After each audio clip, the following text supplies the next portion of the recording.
जय हिंद, नमस्कार साथियों, आप सभी का स्वागत है। दोस्तों, होमवर्क सीरीज जो हम लोग कंटिन्यू कर रहे हैं, ये 9वां दिन होगा होमवर्क सीरीज का। और ये फिजिक्स मैथ्स का चैप्टर हम लोग देखने वाले हैं, मात्रक और रेडियो सक्रियता। देखिए, यहाँ से कुछ कुछ पॉइंट जो है मात्रक वगैरह से क्वेश्चन आता है, जिससे हम इंक्लूड किए हैं। आप इसको नोट्स पे देख लीजिएगा, अपना टेलीग्राम पे हम डाल दिए हैं इसका नोट्स PDF। 2-4-5 मिनट का वीडियो होगा, आपको हम कुछ कुछ बात बता देते हैं, बस इसमें याद ही करने वाला है। जैसे मात्रक के बारे में इसमें हम लोग देखते हैं, मेजरमेंट का कोई भी चीज जो होता है ना एक्चुअली, तो जैसे मान लीजिए किसी राशि के मापन के निर्देश मानक को मात्रक कहते हैं।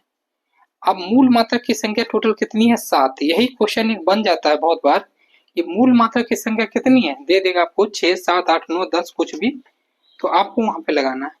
तो कितनी है? 7, याद रखिएगा। ठीक है, भौतिक राशि ऐसा मूल मात्रक और संकेत। देखिए, देखते हैं।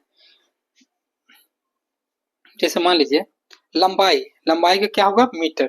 कभी भी देखते होंगे लंबाई को मीटर में ही मापा जाता है, ठीक है। और इसका संकेत क्या होता है? एम होता है। अगर बात करते हैं द्रव्यमान को, किलोग्राम में मापा जाता है, ठीक है। किलोग्राम में उसका केजी हो जाएगा, प्रथम अक्षर को रखा जाता है, ठीक है। जैसे मान लीजिए किलो और ग्राम, तो के और जी, मीटर में एम आ जाता है। समय में सेकेंड आता है, तो सेकेंड को ले लेते हैं। ताप का केल्विन होता है। विद्युत धारा का जो है एम्पियर होता है। बहुत बार क्वेश्चन पूछा गया है, ये से उसको मतलब कि सूचित करते हैं। ज्योति तीव्रता का कैंडेला होता है, सीडीज करते हैं इसको। अच्छा, पदार्थ का परिमाण का मोल होता है, ठीक है, MOL मोल लिखते हैं। अब देखिए कुछ कुछ पॉइंट आपको याद करने के लिए, जैसे हम लिख दिए यहाँ पे, याद रखें। समतल कोण का रेडियन होता है, वो 7 मात्रक था, ठीक है ना, मूल मात्रक। उसके बाद भी है, समतल कोण का रेडियन होता है। ताप का डिग्री होता है, डिग्री सेल्सियस, तो सी से हम लोग डिनोट करते हैं इसको। आवृत्ति का हॉटेज होता है, बहुत बड़े क्वेश्चन बना है। ज्योति तीव्रता का कैंडेला होता है। अच्छा, दूरी मापने की सबसे बड़ी इकाई को पार्सेक कहते हैं। ये भी क्वेश्चन आपको प्रीवियस ईयर में पूछा गया है। एक पार्सेक बराबर 3 × 2 = 6 प्रकाश वर्ष होता है, या 3 × 0 8 × 10⁻⁴ आपका 16 मीटर होता है। कार्य का ऐसा मात्रक जूल होता है, 1 जूल बराबर 10⁻⁷। इसको याद रखिएगा, इंपोर्टेंट है, यहाँ से पूछा जाता है। नेक्स्ट बढ़ते हैं, कुछ और इंपोर्टेंट फैक्ट यहाँ पे देख लेते हैं। जैसे भौतिक राशि के बारे में दिया गया है, बीमीय सूत्र। देखिए, बीमीय सूत्र तो इससे आपको बहुत सारा दिया जाता है, ठीक है, बहुत सारा होता है, लेकिन हम लोग 2, 4, 5, 7 को ही इंक्लूड आपके लिए किए हैं, कि जहां से आपको क्वेश्चन बनता है, ठीक है, जहां से क्वेश्चन आपके लिए बनता है उसी को बस हम इंक्लूड किए हैं, ज्यादा को इंक्लूड हम नहीं किए, ठीक है। तो चलिए देख लेते हैं। जैसे कि वेग और चाल का ये पूछ लिया जाता है बहुत बार, तो आप इसका याद रखिएगा, हम सबका लिख दिए। त्वरण का अगर याद रखिएगा, बल का याद रखिएगा आप, ठीक है। उसके बाद कार्य ऊर्जा को याद रखिएगा, शक्ति को याद रखिएगा। इस सभी का ऐसा मात्रक भी याद रखिएगा, ये भी थोड़ा दिमाग में रखिएगा।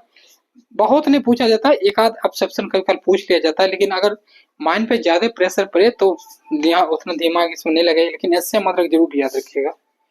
अब चलिए रेडियो सक्रियता देखते हैं। इसकी खोज हेनरी आपका बेकुलम, P क्यूरी एवं M क्यूरी द्वारा किया गया था। इन तीनों वैज्ञानिकों को क्या मिला था? नोबेल प्राइज मिला था इसके लिए, ठीक है, याद रखिएगा, नोबेल प्राइज मिला था इसके लिए। अब इसमें बात करते हैं, 3 कण मैन रूप से आता है। कौन कौन सा? अल्फा, बीटा और गामा। अल्फा, बीटा और गामा के बारे में मैन रूप से जो है ना, कभी कभार इसमें कुछ कुछ चीजें पूछा जाता है, हम आपको बताते हैं। जैसे कि पूछा जाता है धनात्मक, ऋणात्मक या भेदन क्षमता क्या है, नहीं है, ये क्वेश्चन बनता है। तो यहाँ पे हम लिख दिए हैं, जिससे आपको क्लैरिटी हो जाएगी। जैसे प्रकृति कैसी होती है, तो अल्फा की धनात्मक होती है, बीटा की आपकी ऋणात्मक होती है, और गामा की आपकी उदासीन होती है, ठीक है। सबसे अधिक आयनन क्षमता होती है किसमें? अल्फा में। सबसे कम होती है किसमें आयनन क्षमता? आपको अल्फा में सबसे अधिक, गामा में सबसे कम। लेकिन सबसे अधिक भेदन क्षमता होती है गामा में, यही सबसे कम किसमें हो जाएगी? अल्फा में, याद रखिएगा ये चीज।